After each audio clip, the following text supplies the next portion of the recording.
आपको उसमें तरतीब लाने की, उसमें उसको ठीक करने की आवश्यकता है। अगर आप पूरे भारतवर्ष के माहौल को देखें तो आज जो डिसीजन लिया गया है, कोई भी चुनी हुई सरकार खुदकुशी कभी करना नहीं चाहेगी। वो ये नहीं चाहेगी कि कुछ ऐसे डिसीजन हम आम जनता पे लाद दें जिससे कि उसके ऊपर स्वयं खतरा मौजूद हो जाए। हमारे बगल में हमारे सम्मानीय भाजपा के हमारे लीडर बैठे हुए हैं और भाजपा किस प्रकार से सत्ता में आना चाह रही है, इस बात को आप देखिए। फिर भी वो सत्ता में आ नहीं पा रही है और हम बैठे बैठे सत्ता को गंवाना कभी नहीं चाहेंगे। जी जी जी, नवाब सिंह जी आपके पास आता हूं। आलोक जी जो बात कह रहे हैं कि आप सत्ता में आना चाह रहे हैं, उसके बाद भी आप सत्ता में नहीं आ पा रहे हैं, इस पर आपकी क्या प्रतिक्रिया है? देखिए, सत्ता में आना ये हर राजनीतिक पार्टी का अपना उद्देश्य है, इसलिए हर पार्टी अपना कोशिश करती है कि सत्ता में आए। लेकिन हम सत्ता में आ रहे हैं तो इनके कांग्रेस के जो कारनामे हैं इनके बूते पे आ रहे हैं, क्योंकि पिछले 8-7 साल में जो मनमोहन सिंह जी का शासन रहा है इसमें इन्होंने शासन नहीं चलाया है, बल्कि देश की संपदा को लूटने का काम किया है। जितने पिछले 8-7 साल में घोटाले आए हैं वो सबके सामने हैं और देश के खजाने को खाली कर दिया।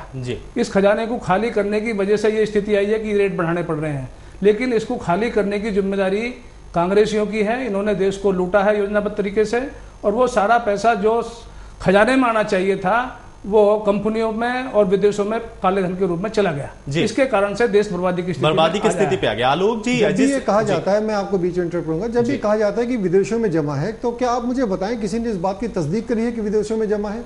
अगर हम आज यहाँ पे बैठे बैठे बोल दें कि विदेशों में ये पैसा जमा है, हम भी कई आरोप अपने साथी जो हमारे विपक्षी दल है उन पर हम लगा सकते हैं, लेकिन नहीं, हमारा ये कहना है जब तक हमारे पास पुख्ता सबूत न हो।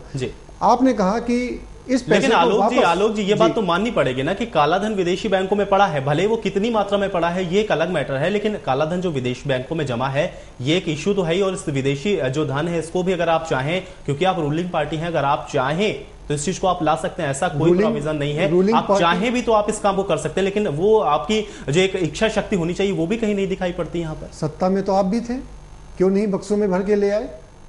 जब आपकी पार्टी सत्ता में थी, हमारे सम्मानीय नेता बैठे हुए हैं, तब क्यों नहीं वो कार्रवाइयां करी गई? क्यों आज कांग्रेस के ऊपर उस आरोप को लादा जा रहा है कि कांग्रेस ने नहीं लाया? कांग्रेस जो है, नवाब सिंह जी आपकी प्रतिक्रिया?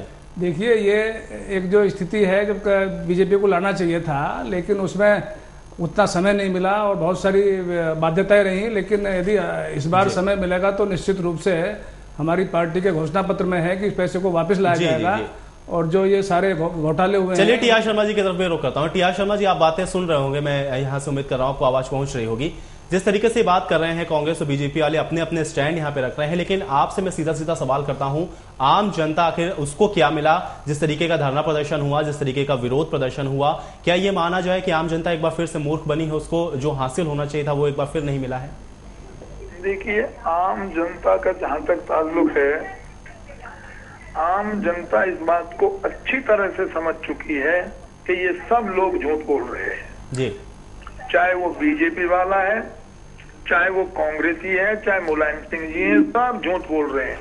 वास्तविकता ये है कि इस वक्त सभी के सभी इलेक्शन की तैयारी में जी जान से जुट गए हैं और ये जो सुर्रा छोड़ा है कि एफडीआई कर दूंगा मैं, ये ला दिया और सिलेंडर बढ़ा दिया, ये सब ये कुछ नहीं है, दैट्स नथिंग।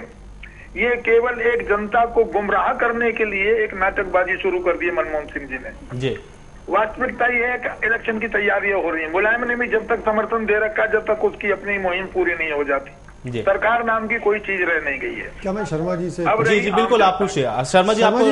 मैं आलोक सिंह इधर हूँ कांग्रेस से। मैं आपसे ये जानना चाहता हूँ कि क्या सरकार जानते बूझते भी, कोई भी सरकार इस प्रकार का डिसीजन लेगी कि उसका सहयोगी दल उसका साथ छोड़ के चला जाए? क्या वो इस प्रकार का डिसीजन लेगी कि वो अपनी सरकार को दांव पर लगा दे? कोई भी एक समझदार व्यक्ति, हम आप अपने घरों के भी डिसीजन लेते हैं तो 10 बार सोच समझ के लेते हैं, और आज सरकार ने अगर अपनी दांव पे लगाई है अपनी पूरी सरकार, तो क्या आपको लगता है कि कहीं न कहीं कांग्रेस की सोच कहीं ठीक है? क्या वो देश को एक स्थायित्व देना चाहती है? मेरा प्रश्न आपसे है। देखिए साहब, बात यह है कि ये जो देश की बात आप करते हैं, ये एकदम ऐसी बात है लोगों को गुमराह करने वाली। वास्तविकता ये है कि आप अपने आप को देश समझने लगे हैं।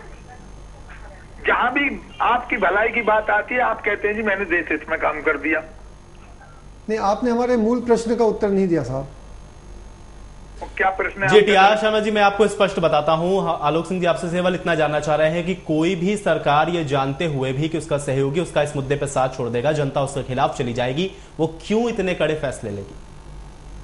मैं बताता हूँ क्यों लिया स्टेप ये इतना कड़ा। जी, उनको अच्छी तरह से ये मालूम है कि जरा सा लॉलीपॉप दिखाएंगे तो हमारी तरफ दौड़े दौड़े चले आएंगे जी, और अगर मान लीजिए हमें कोई समर्थन नहीं देगा तो सीबीआई तो हमारे पास है ही है जी। कोई भी दूध का धुला नहीं है। मुलायम सिंह के पीछे भी पुलछर्रे लगे हैं, मायावती के पीछे भी केस हैं, इन्होंने तो दुम हिलानी है। ये ना कैसे कर सकते हैं? ये कांग्रेस को अच्छी तरह से पता है कि हमसे भाग के कहां जाएंगे।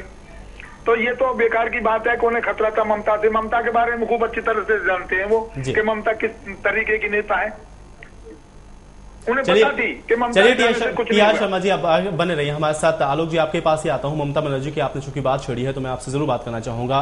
ब्रेकअप आप लोग का हो चुका है, सबको पता है। एक बात बड़ी महत्वपूर्ण है, जब प्रधानमंत्री जी ने एफडीआई का मुद्दा पेश किया था जनता के सामने, तब उन्होंने ये बात कही थी कि हमने अपने सहयोगी दलों से इस बारे में बातचीत की है। आपका एक सहयोगी दल टीएमसी भी है, अगर आपने